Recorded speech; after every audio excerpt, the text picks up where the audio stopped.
Gopi Jarabana, Girvanidani,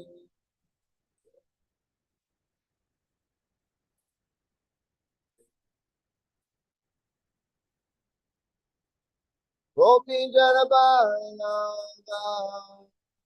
Girvanidani,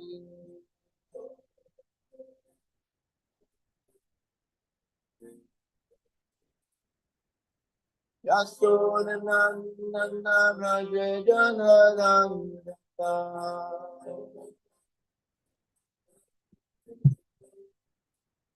Yasodananda Brajajanadanda,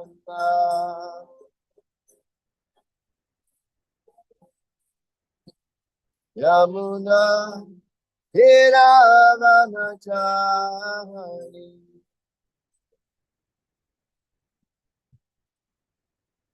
Yamuna Hiravanachari,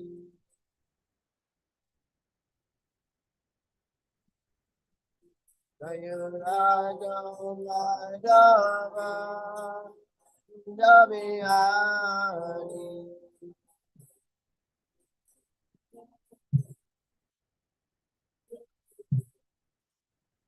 Jayaraja Madhava Navihari,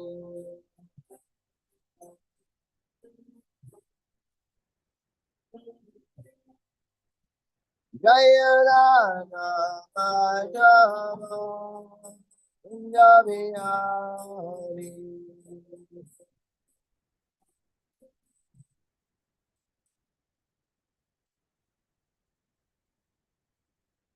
Jai Mr. Padmar, Mam, Devraj, Acharya, Asto, Thomas of the Sri Srimad, His Divine Grace.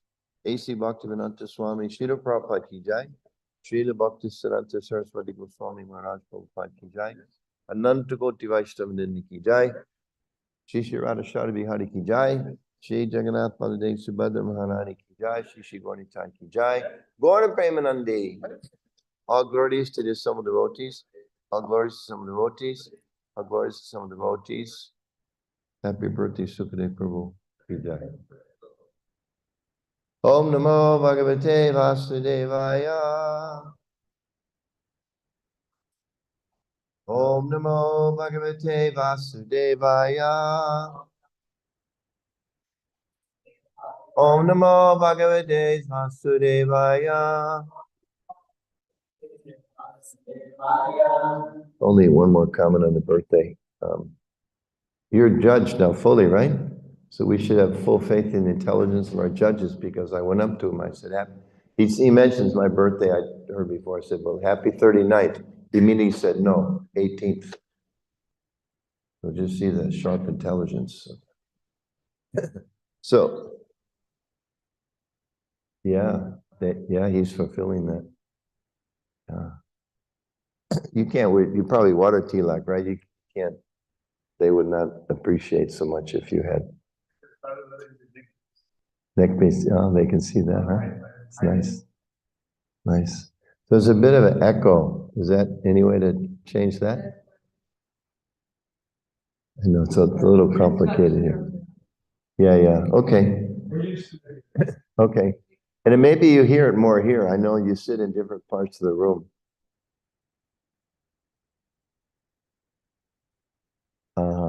Okay.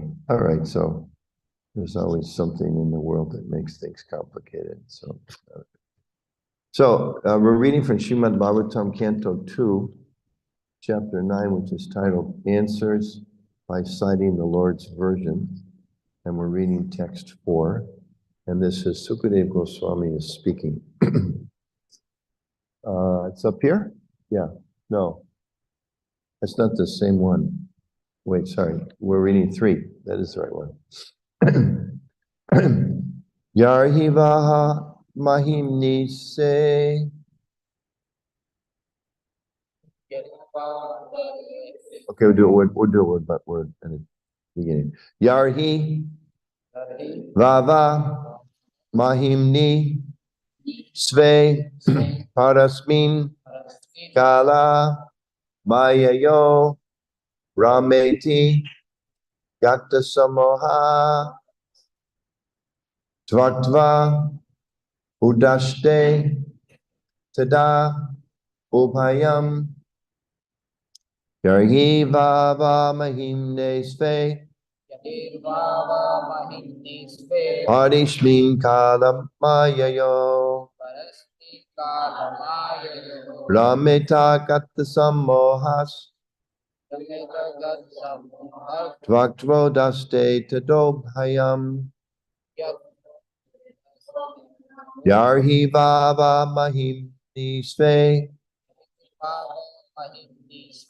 Hardashmin Kalamayayo Rameta Gata Samohas Tvaktvo Daste Tadobhayam Yarhi Vava Mahimne Sve Hardashmin Kalamayayo Rameti Gata Samohas Tvaktvo Daste Tadobhayam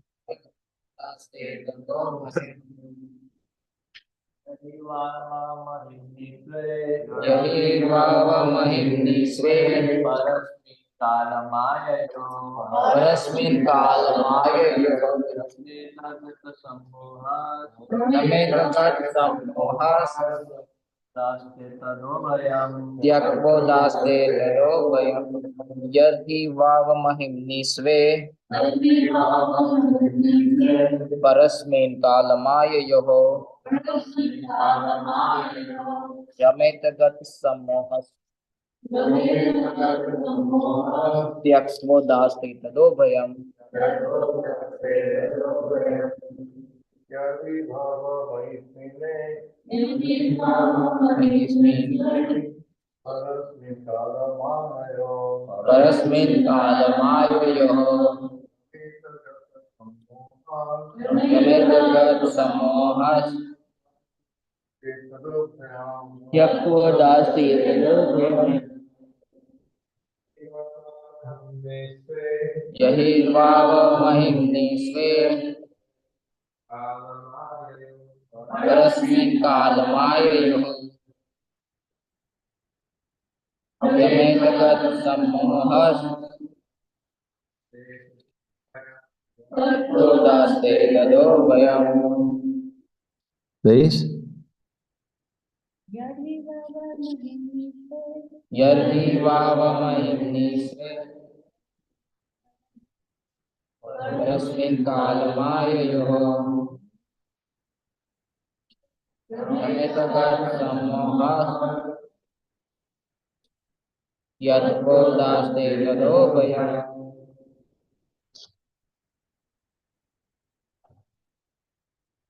Anybody else? Yadhi vavamahimni sve Parasmin kalamaya yoho Yametagat sammohas Tyakvo daste tadobhayam Okay, nobody else? You want to chant?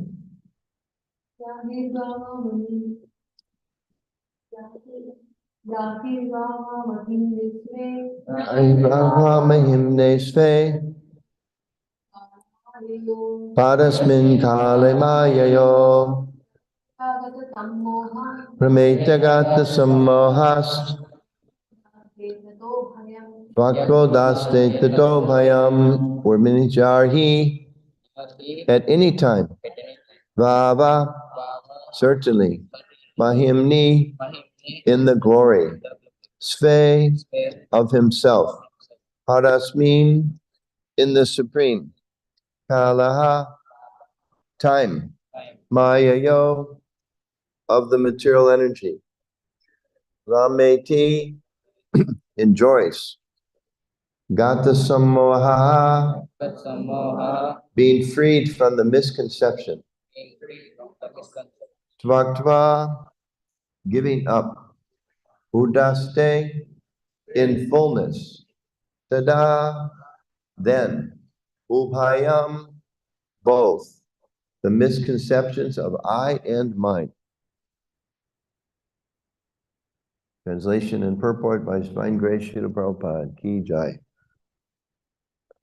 As soon as the living entity becomes situated in its constitutional glory and begins to enjoy the transcendence beyond time and material energy, he at once gives up the two misconceptions of life, I and mine, and thus becomes fully manifested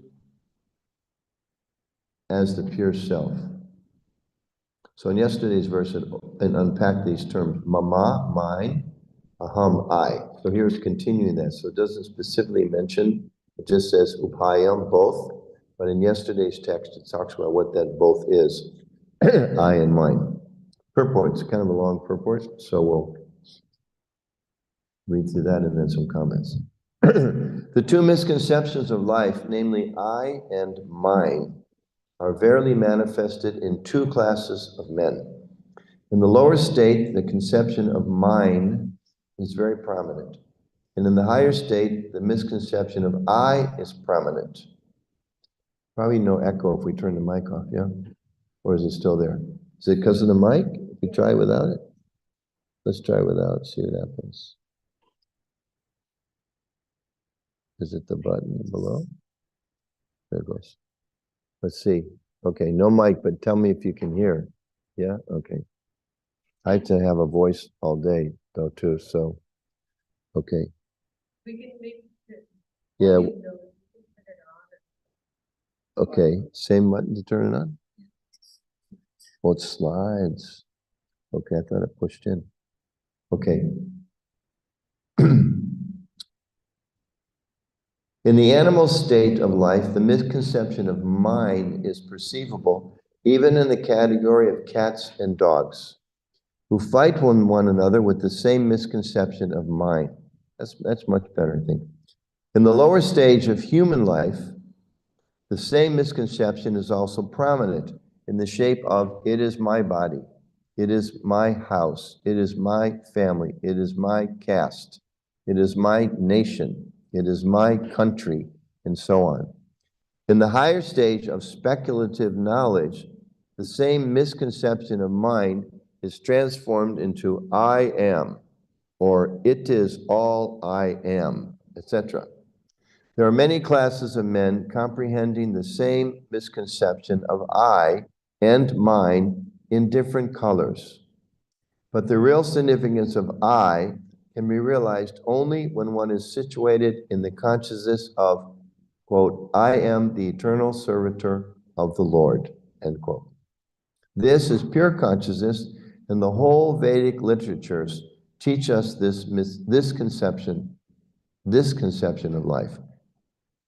The misconception of I am the Lord or I am the Supreme is more dangerous than the misconception of mine.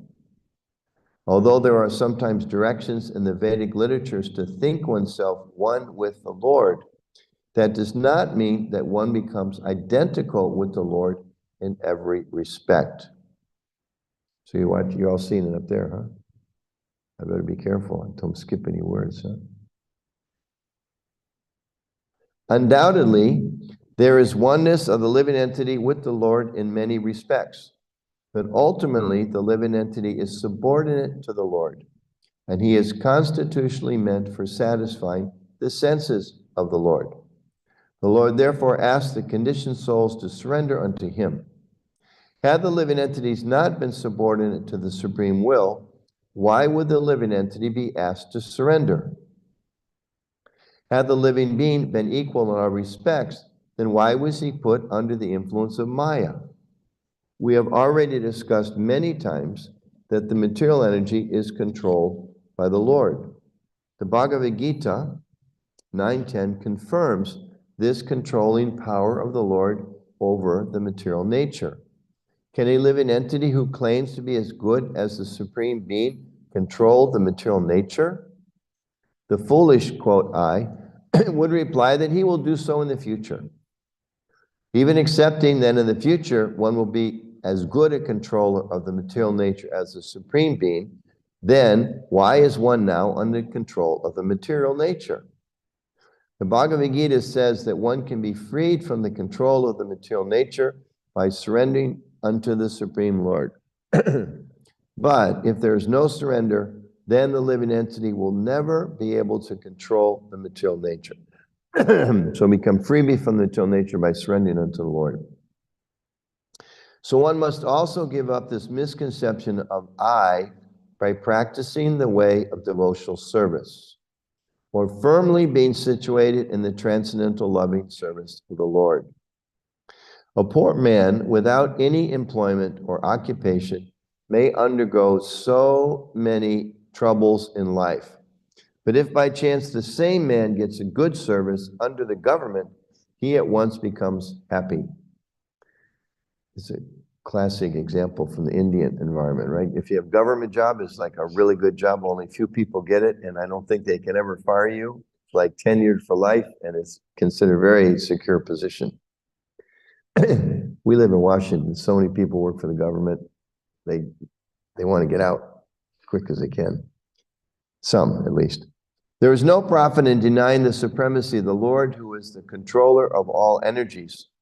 But one should be constitutionally situated in one's own glory, namely to be situated in the pure consciousness of being the eternal servitor of the Lord. In his conditional life, the living entity is servant of the illusory Maya. And in his liberated state, he is pure, unqualified servant of the Lord. To become untinged by the modes of material nature is the qualification for entering into the service of the Lord. As long as one is a servant of mental concoctions, one cannot be completely free from the disease of I and mine. The Supreme Truth is uncontaminated by the illusory energy because he is the controller of that energy. The relative truths, that's us, are apt to be engrossed in illusory energy. The best purpose is served, however, when one is directly facing the Supreme Truth, as when one faces the sun. The sun overhead in the sky is full of light, but when the sun is not in the visible sky, all is darkness. Similarly, when one is face to face with the Supreme Lord, he is freed from all illusions, and one who is not so is in the darkness of illusory Maya. The Bhagavad Gita 14:26 confirms this as follows: Mam chayo vyabhichanena bhakti yogena sevate sagunan samatijaitan brahma bhuyaya kapate. So the science of bhakti yoga, or worshiping the Lord, glorifying the Lord, hearing from the Srimad Bhagavatam from the right sources, not from the professional man, but from a person who is a Bhagavatam in life, and being always in the association of pure devotees, should be adopted in earnestness. One should not be misled by misconceptions of I and mine. The karmis are fond of the conception of mine.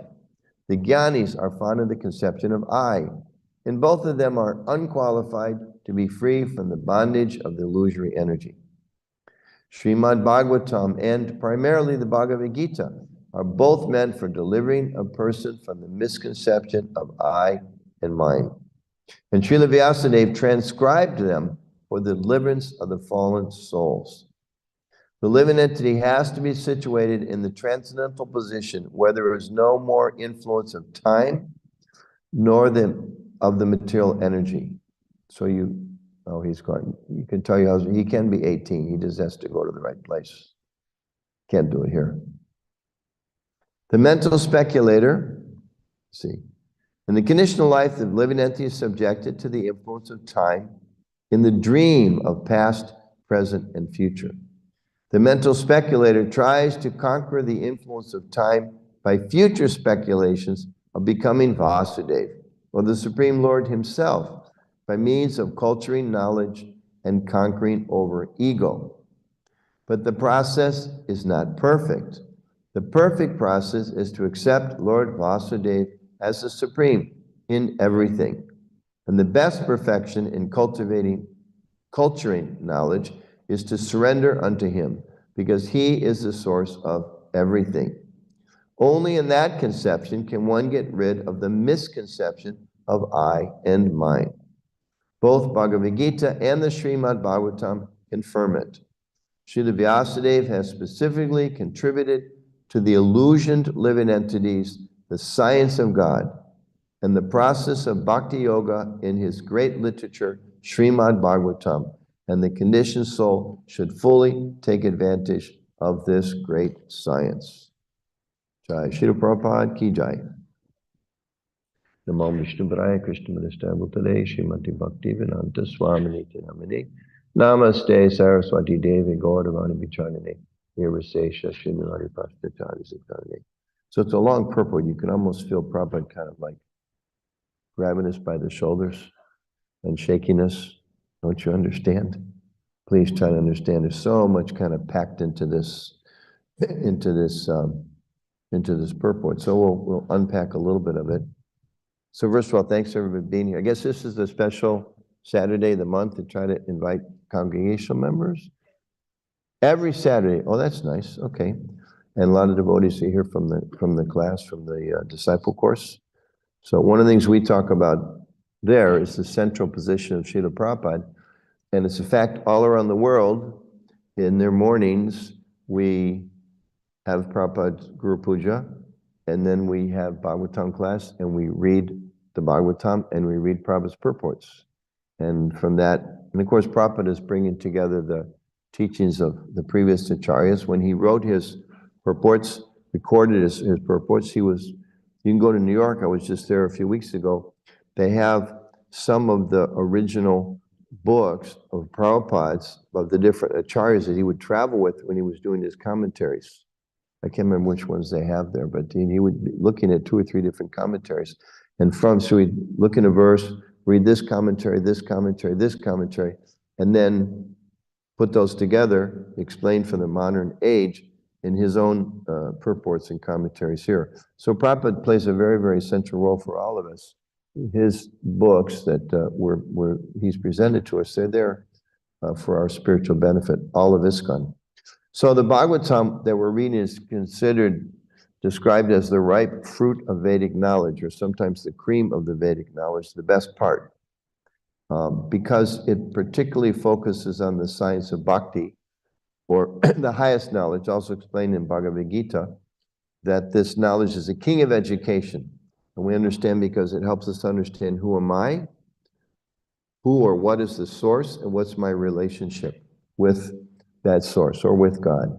So we know in the world today there's many kinds of knowledge. We were just last weekend in New Orleans visiting our granddaughter who's studying there at the university. And there's so many different departments of knowledge these days. She told us one of the reasons she chose that school was because you didn't have to declare a major before you started. There's some universities these days, like you're 17 years old, you have to say, this is my life's path. This is my career, and I'm going to start out as a freshman, and you're going to like have me study this, because that's what I want to do. So she liked the idea of having more choices.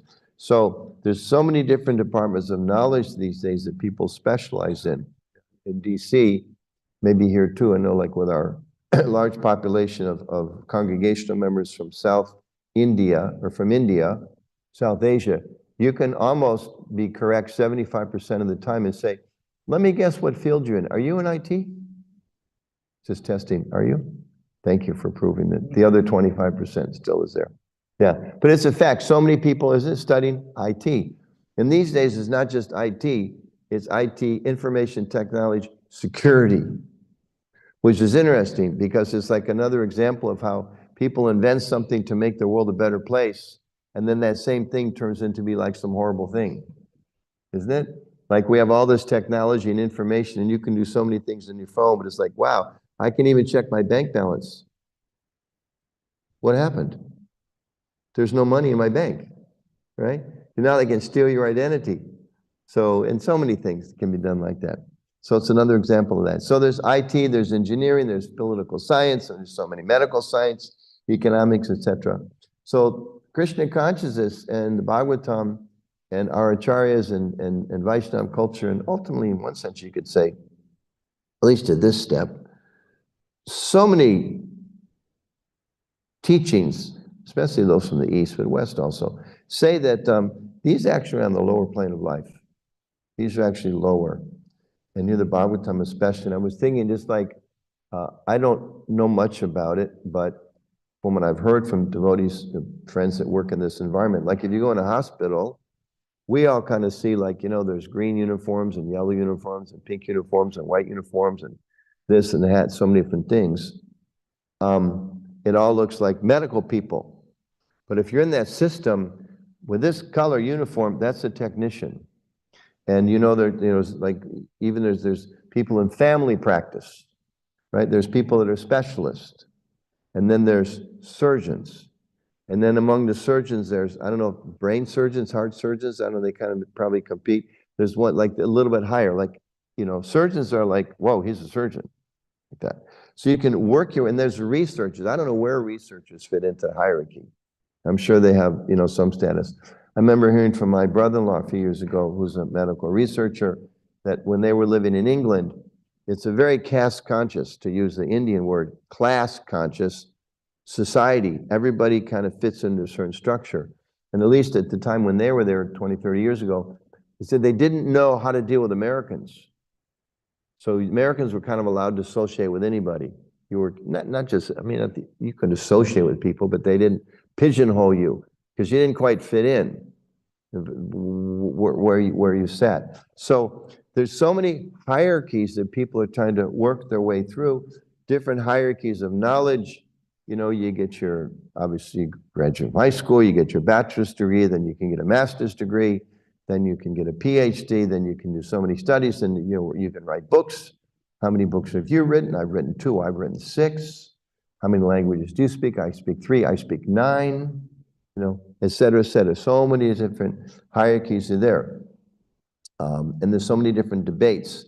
But here the Bhagavatam is quite broad in its stroke, really, of condemnation in one sense. On the other hand, it's all very good, but very, very much condemning all of this materialistic progress is ultimately being of no benefit. And Prabhupada says, if you have a whole bunch of zeros, you can have 1 0, you can have 100 zeros, they're all 0. Now, if the story ends there, it's like, well, you people are pretty narrow-minded. That's pretty that's pretty archaic. You really believe that stuff. Why even go to school? Just sit in the corner and chant Hare Krishna. But Prabhupada also explains, yeah, you have all those zeros, but if you put a 1 in front, then they have tremendous value. Without the 1, they have no value.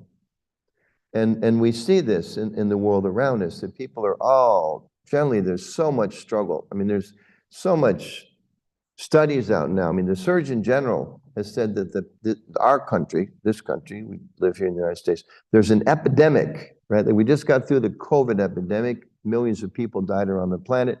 He says there is an epidemic of loneliness. That's a heavy word for the Surgeon General to say. Epidemic means it's like it's killing people, and it's all around us, and it's hurting people in so many ways. It's a big deal for the Surgeon General to use the word epidemic. There's a lot of baggage comes along with it. But they say that we live in a world there's so much scope for material progress. There's so much, especially, in America. You go to other countries, people don't own homes the way you do in America. Even like, you go to India, and all the ads are for like a luxurious flat on the top of like a 87-story building, which is brand new. But like very, very, very rarely do you see, buy a house with an acre or a quarter acre or something. But in America, it's all about, flats are nice. Cities, of course, it's there, but there's a sense, there's so much space you can like buy a house, and you can have land so that you can buy a lawnmower. So you can spend Saturday mowing your lawn, except on the days that it doesn't work. So you can say Saturday at the repair shop, waiting to see how many weeks it will take for your lawnmower to get repaired, and debating if you should spend $1,000 to buy a new lawnmower and thinking that you really should have hired that kid next door. But if you'd done that, he wouldn't have showed up anyway, and on and on and on and on and on. So people are struggling, and they're thinking different types of knowledge will put me in a more comfortable position. But I was remembering, I haven't seen this in a long time, but I guess this was the story that maybe originally Prabhupada told. It was one of those plays in the early days of ISKCON. Jai Jagannath Padre Subhadra Ki Jai, Jai Shri Shri Ram. There was this little story of the boatman. Remember any of you the story of the boatman? David, you know the story of the boatman? You know that? Anybody not know the story of the boatman? Everybody knows the story of the boatman? Okay, well, there's one. So there's the boatman rowing the boat. The man is rowing him across the boat, and he's a little proud, as people tend to be when they have a lot of material opulence. So he, however it goes, he notices the moon coming up. So he asks the boatman, he says, so my dear sir, what knowledge do you have of the movements of the lunar in the lunar sky? So I don't know anything about that, sir. He goes, my dear sir, then you've wasted half of your life. And then something else happens, and he sees the stars. He says, so what do you know of the positions of the stars and how astronomers are understanding the nature of whatever, dark holes, etc.? He goes, well, I don't know anything about that at all. This is my dear boatman. You've certainly wasted another half of your life. And a few exchanges like that. And then as the story goes, there's a leak in the boat, and the boat starts going down. So the boatman says, sir, we'll have to swim to shore. And the man says, well, I don't know how to swim. And the boatman says, my dear sir, you've wasted all of your life, as he goes down to the bottom of the river. So the question that story brings out is, what is the most essential knowledge? It's nice to know about black holes and so many different things, and engineering and IT, et cetera, et cetera, et cetera. But if you haven't taken the time to ask the deeper questions, to understand the deeper knowledge of why am I here? Where have I come from? Is there a purpose to life? Why is there suffering in this world? How can I minimize? If you haven't asked those questions, then you really haven't cultivated real knowledge. And for that reason, the Acharyas say all these other things are like zeros. You put a 1 in front, great. You know, you become a master scientist and you understand your connection to Krishna. Wow, fantastic. You can help the world in so many ways. But if you take away the 1 and you only have the zeros, then it's all temporary. So therefore, in this purport, Prabhupada is analyzing, and in the verse, Sukadeva Goswami is explaining about how this conception of I and mine, those two conceptions, he uses that word a lot in the purport, those conceptions of life, they cover us, and they prevent us from actually understanding what we argue, what the Shastra argues, is actually higher knowledge, and which is described as covering it, to think in terms of I and mine. And I was remembering George Harrison years and years ago, one of his songs, under the influence, when he met Prabhupada, he started writing this beautiful music. I, me, mine. He had a song. I don't remember how it goes, but I'm sure that was in the verse. Remember, David? I, me, mine?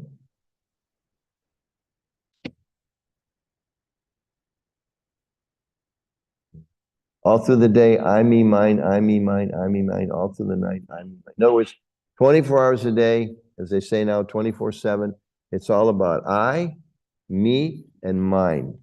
And how do I increase those things, right? How do we get more stuff for me like that? So that's the mind. So people are, as described to, they're seeing the world through that consciousness. And most people, just even though we're discussing this, they would think that's ridiculous. Why even discuss this? That's obviously what the world does. We're all working to improve our situation. And why shouldn't we do so? I mean, we're out protesting on the streets because, you know, the Israelis are mistreating the Gazans, or the people are supporting the Israelis been mistreated this, back and forth, you know, this group, that group. You know, I have a lot of even devotee friends in Russia, and had some recent conversations with some of them in India, and very different conceptions of what people are thinking over here about the whole political nature of what's going on with Ukraine and Russia. But if we step back a little bit, it comes down to I and mine, largely. I am this, I am that, this is mine, you shouldn't take mine. And so many conflicts are there in the world. So in the Gita explains, seen like that, is actually like nighttime. The person who sees things in terms of I'm this body, I'm American, I'm Russian, I'm Ukrainian, I'm Israeli, I'm Palestinian, I'm from North Sudan, from South Sudan, all these different places. In any conception, those are some places there's so much conflict in the world that they're actually not understanding the nature of the self, the consciousness within. And I was also remembering, like, in the, not so much these days, but in the early days of ISKCON, at least in America, if someone would ask, so what do you Hare Krishnas do? Or what do you not do? Or they would hear about the regular principles. They would think, wait a minute, you don't eat meat? You don't get intoxicated? You advocate no illicit sex? And you don't gamble? And you chant mantras for like an hour to a day? And you get up early and you go to bed at night early?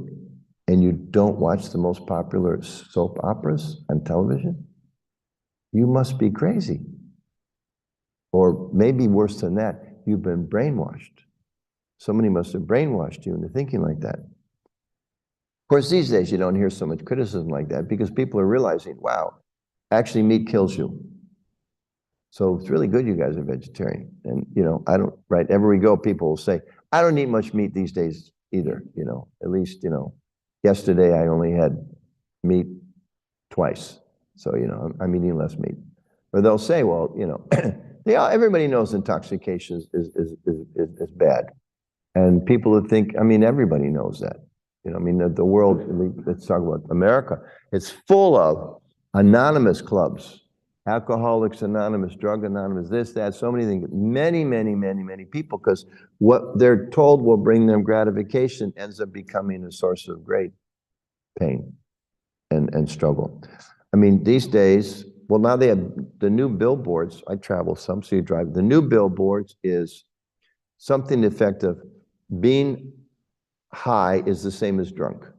Like big billboards, just to like let you know, if you think drunk people can't drive, when you're smoking pot or whatever, however you consume cannabis, it has the same effect, and you're not fit to drive. And meanwhile, you're driving down the road, I mean, you know, we drove up here. At least 4 times I turned to me and said, did you see that? Did you? That guy was like 2 feet from us. And you just get the sense people that, you know, they think they're driving like they're playing a game.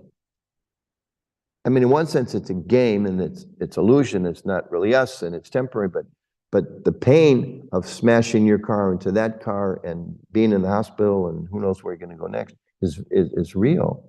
But they're thinking, no, they seem to think it's just a game. So, therefore, Prabhupada wrote, I don't know if it was published as a book or an essay. He asked the question, who's crazy?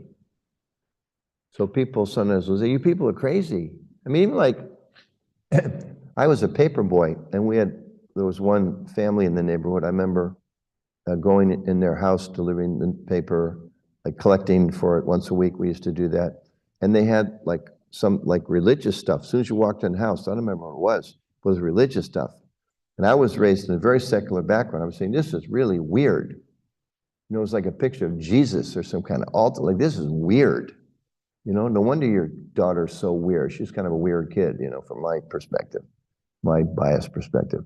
So like, maybe she's weird because, so people think like that. It's weird that you're into, I mean, David, look at your haircut. My God, you know, what are you doing, right? What do you mean you can't come home for Thanksgiving and have turkey? What's wrong with you? I mean, sometimes, again, maybe it still goes on. You mean, I remember hearing one time, what kind of religion is it that teaches you can't eat your mother's cooking? You know, I remember when I was first, not a devotee yet, but taking a spiritual life, and I had an aunt that was very close to me. I went to visit her the last time before I kind of took off and became devotee, and, you know, later saw her. But anyway, so I was at her house for dinner, and I know she had some mashed potatoes, and she's like, but, okay, I can understand you don't want the meat, but can I at least put some gravy on your potatoes for you? It's like, I don't get it. You know, I just, that was her thought. And she's nice. She's trying to understand. I don't get it. So Prabhupada said, you know, who is crazy? So this concept of mind is very strong in the world today. Very strong. Very strong. This is my house. This is my car. This is my wife, my husband, as he says, in my family, my caste. And we can see, somebody may say, well, what's the problem with that? Well, for one thing, are you happy with your house? Are you satisfied with your house? Well, yeah, I just have to add to the garage, and then I'll be happy.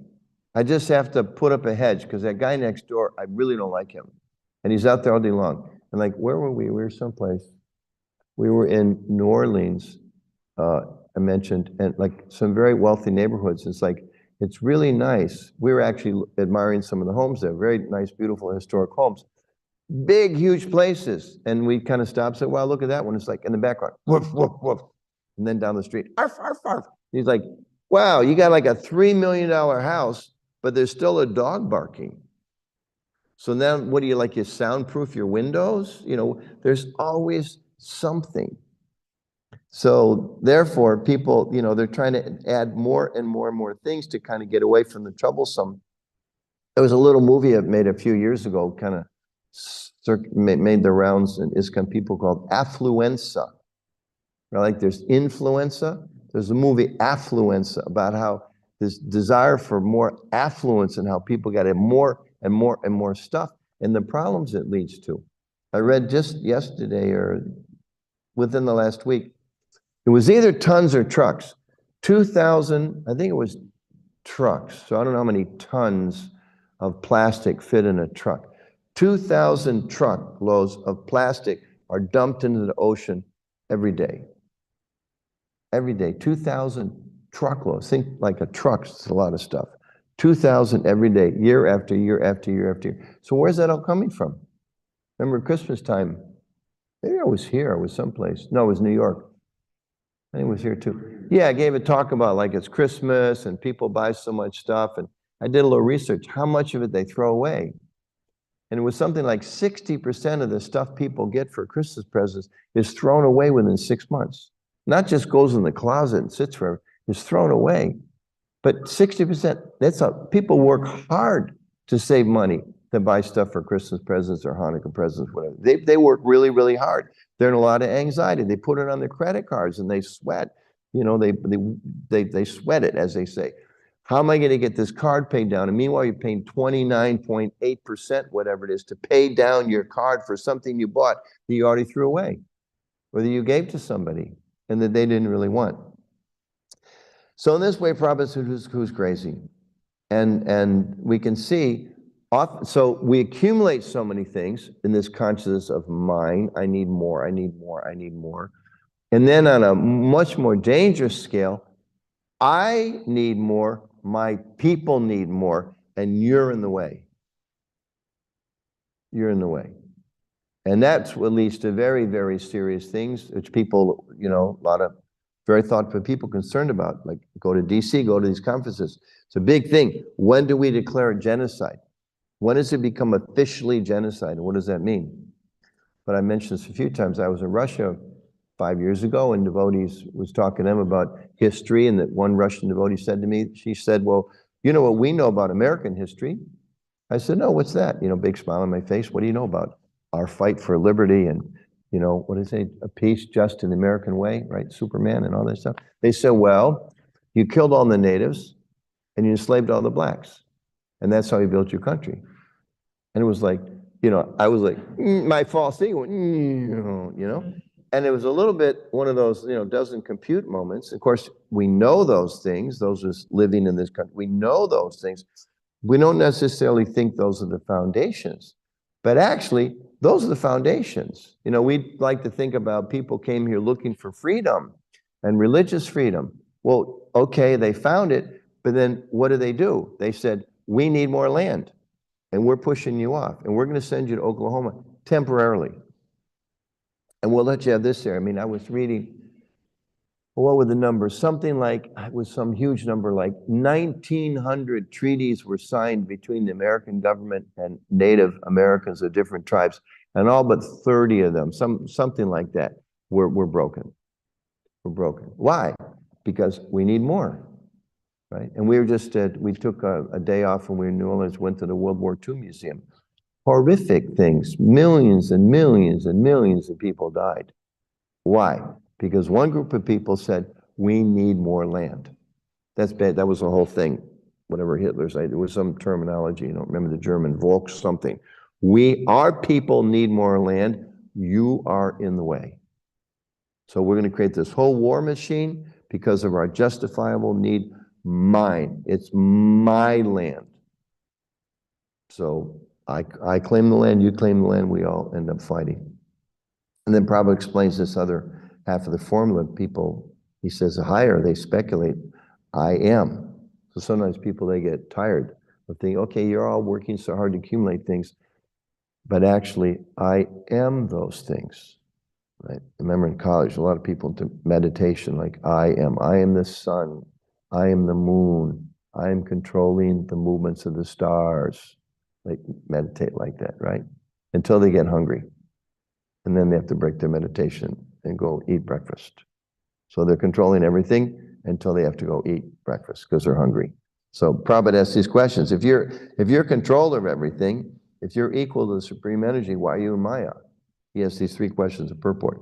So very simple things. If you're controlling everything, why are you in Maya? Why are you suffering? If you are controlling, if you are the supreme, as this thought I am, can you control material nature? And we used to say, because people used to come to temples like in this idea all the time, young people on a spiritual search, and in a nice way, gentle way, hopefully tactful way. It was discussed yesterday. So you understand you're controlling everything. Yes. Can you stop blinking? Well, no. Can you stop eating? Can you stop sleeping? Don't go to the toilet for 3 days. That was one we really wanted to wake them up with a little humble thought. Don't go to the toilet. Can you stop going to the toilet? Maybe, how about 2 days? Oh, greatest of the controllers, Obviously, no, can't be. And they would say, well, as Prabhupada mentions here, well, not now, but in the future.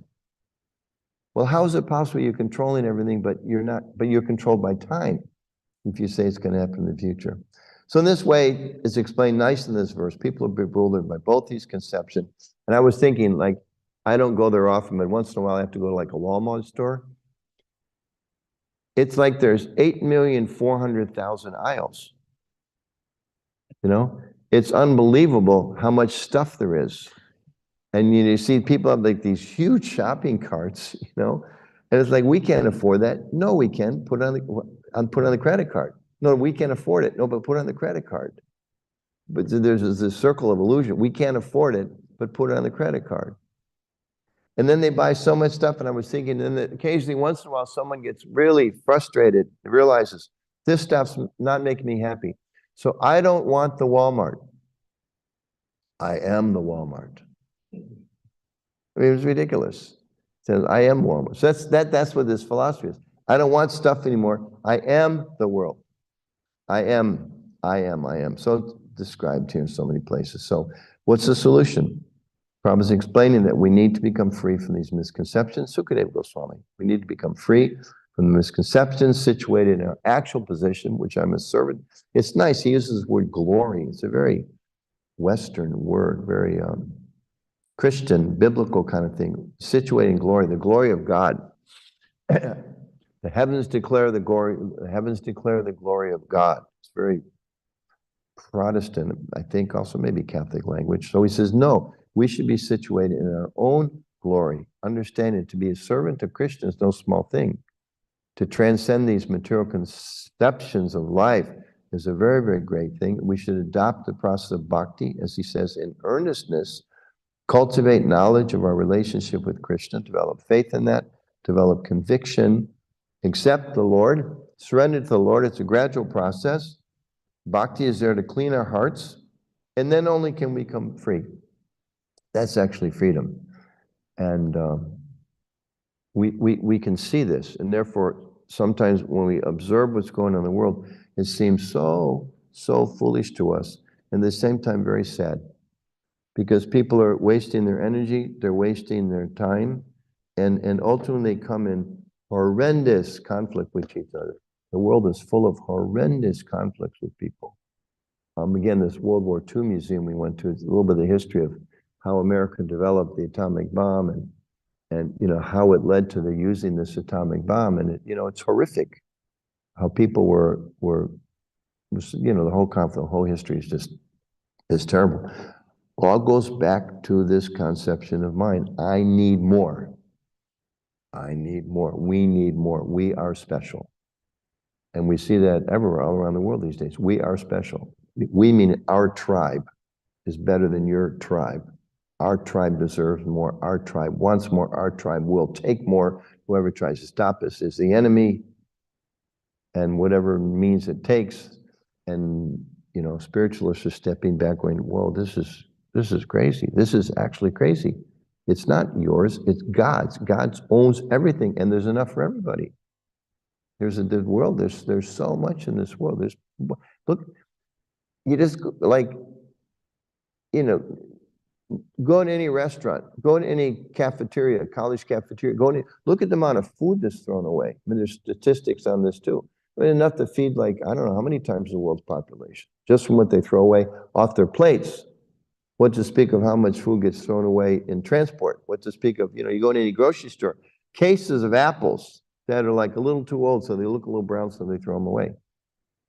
Millions of tons of food. So people say we need more. It's there, but, right, Gandhi said, right, there's enough for everyone's need, there's not enough for everyone's greed. So then, as Vaishnavas, we say we have to cleanse the greed from our hearts, cleanse the selfishness from our hearts, cleanse the tendency to think, I and mine, I need more. I am this body. I like you, I don't like you, I hate you. I want what you have. Those things, that's the underlying source of it. And that's what needs to be cleansed. So can we ask for some questions, Jonah? Okay. Questions, comments? Yes, Jonah Charipur. So, without this concept of I and mine, we just try to think of how, because even as people who are devotees, you know, practicing devotees, say, this is my bag, my car, my water bottle, it's my service, my husband, my wife, my children, my house, my lawnmower. Like they'll still communicate that way. So what's the difference? When I was first a brahmachari, nobody had their own clothes. You took off your dhoti and your kurta at the end of the day, you threw them in a big container, and one of the brahmacharis went and washed them. They did not iron anything for certain. They threw it on a big bundle, and you went down to the barrel and you grabbed the dhoti and a kurta the next morning. And as you would expect, some of those fit. Dhotis are fine, right? One size fits all. The kurtas, I don't think the ladies ever did this. Maybe they did. But it was ridiculous. You know, and it was like an ideal, okay, we don't own anything. I don't remember how long that went on, maybe a week when I was there, I don't remember. But at a certain point, you realize, hey, the guy that's 6'4", weighs 300 pounds, needs a different size shirt than the guy who's 5'4", weighs 110. So obviously, you know, we need some things. And also, misapplication is described. Ownership turns, what is it? Iron into gold. So it's still a bit of a phenomenon, hopefully not here, but, you know, you visit an ISKCON temple and you want to use, I want to borrow Dronacharya's car. Hopefully it's nice and clean and well kept. I want to use the temple car. Whoa. You know, you better stop and clean it first, and there's going to be no gas in it, and hopefully somebody changed the oil. I mean, ideally, we should think it's Krishna's and we should take care of it. But the idea being, when we understand something is connection to me, I take care of it. As devotees, we want to take care of it because it belongs to Krishna. And we don't falsely think, well, okay, I'm not this body, but it's a gift given to me by God to live out this life. We just read yesterday, Prabhupada said, right, there was a quote we read in the class yesterday. We should keep ourselves healthy for the purpose of awakening our God consciousness. So it's not that we think these aren't my children. No, they are ultimately spirit souls, eternal living beings, And they took birth in this family of mine, as I am their parent in this lifetime. I have a responsibility to take care of them, but I don't think they're there for my enjoyment. They are pure spiritual beings who have opportunity to awaken their knowledge, their happiness, and their relation with Krishna. My job is to take care of them physically, emotionally, spiritually, intellectually. I have to help take care of all of their needs because I have a duty to them, my responsibility. So we don't think they're mine. And it's like, what do you mean you don't want to go to medical college? You know how much I need? You will go to medical college. There's no doctors in this family. You know, everybody else in the neighborhood has a doctor in the family except us. You will be a doctor. You know, I heard it, went to a conference a few years ago. It was like VHP, Vishwa Hindu Party. It's like a social, little political organization of people from India. And one of the young men stood up challenging the elders when they said, young people, what do you want to say? They said, it's statistically possible that 79% of any ethnic group wants to be medical practitioners. Like, why are you telling us? Well, because in that era, they all had to be doctors. Now you meet a lot of young people of Indian origin and they're journalists and even lower things like politicians, and it's okay. You know, that was a Washington joke. Nobody gets that here.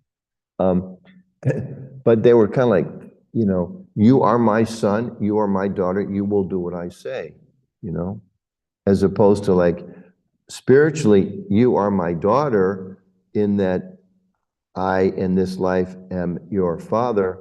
My role is to serve you, to love you, to take care of you, to protect you, understanding that the ultimate benefit I can share with you is helping you be a whole and happy person and helping direct you in your life towards Krishna. Not that you know, you're my wife or my daughter or my son or my employee, and it's all for me. You know, there's a difference. Is that okay?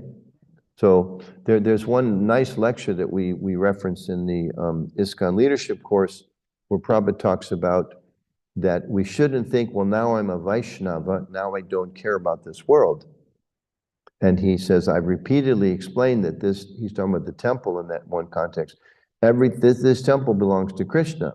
It's not material, it is Vaikuntha. And we have to take care of it. He says, not that we think now I'm a Vaishnava, I don't care. Let everything rot, let everything, he might even say, go to hell. He speaks really strongly.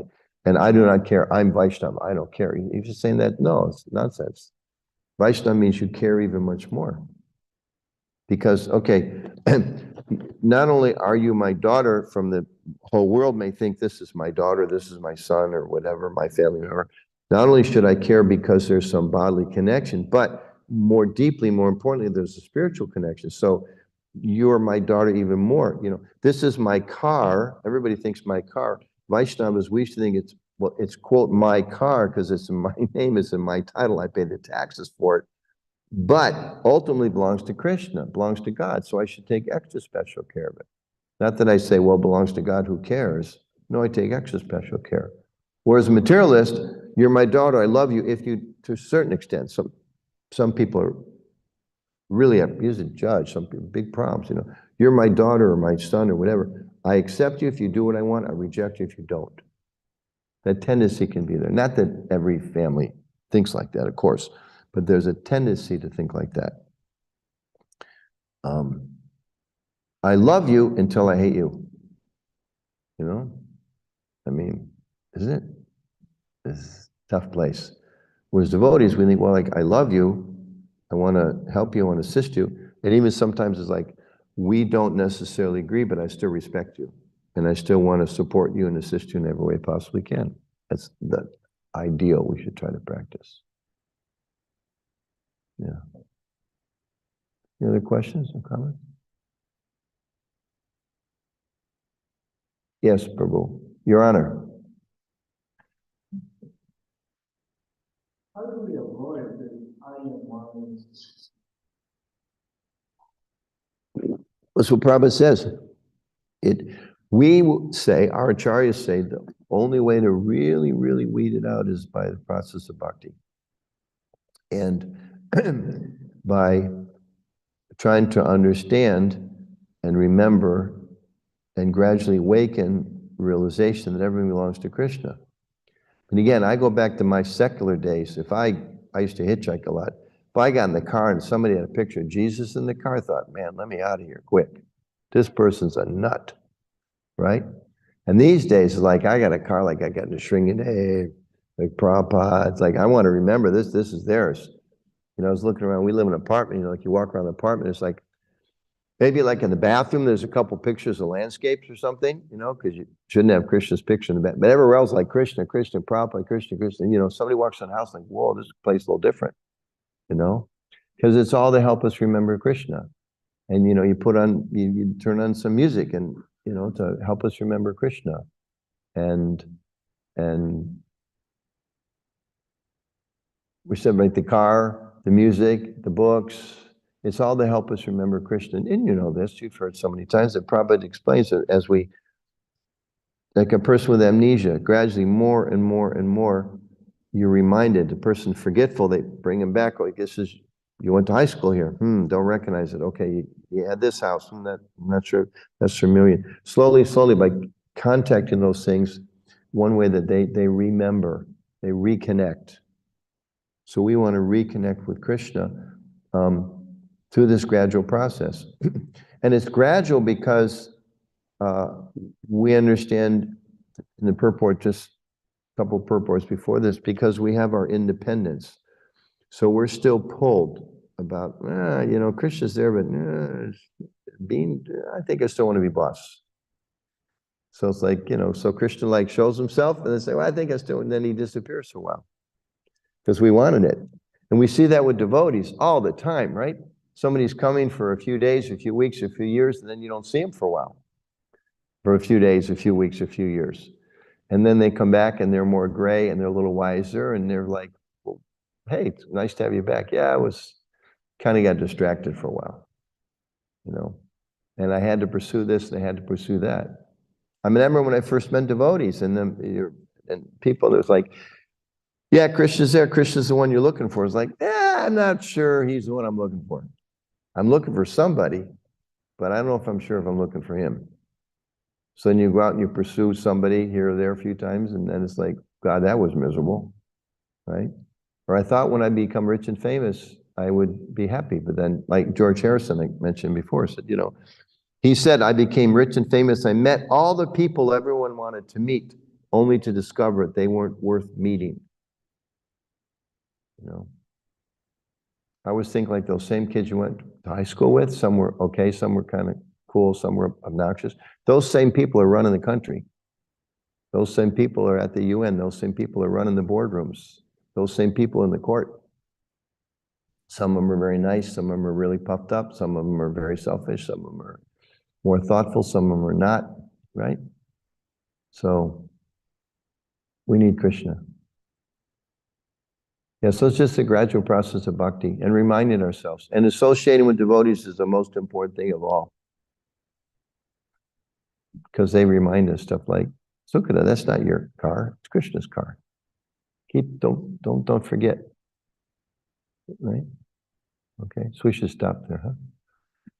Okay, thank you all very much. And Prabhupada is so kind to us, and Sukadev Goswami is so kind to us, and Parikshit Maharaj is so kind to us in giving us this knowledge, and we just have to be patient and go on. And we see every day, we get little glimpses of how this makes so much more sense than what the majority of the world is doing. And at the same time, we see that we can be devotees of Krishna. I mean, outside of a few little self-destructive things, we do everything everybody else does, but we had Krishna.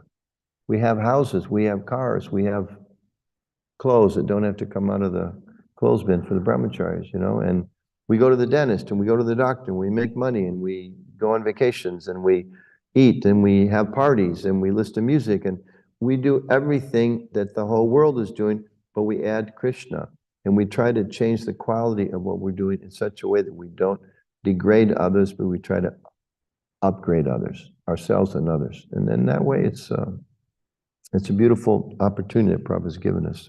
So we'll stop. Thank you very much. Srila Prabhupada Ki Jai. I want to thank you, Mr. Prabhu.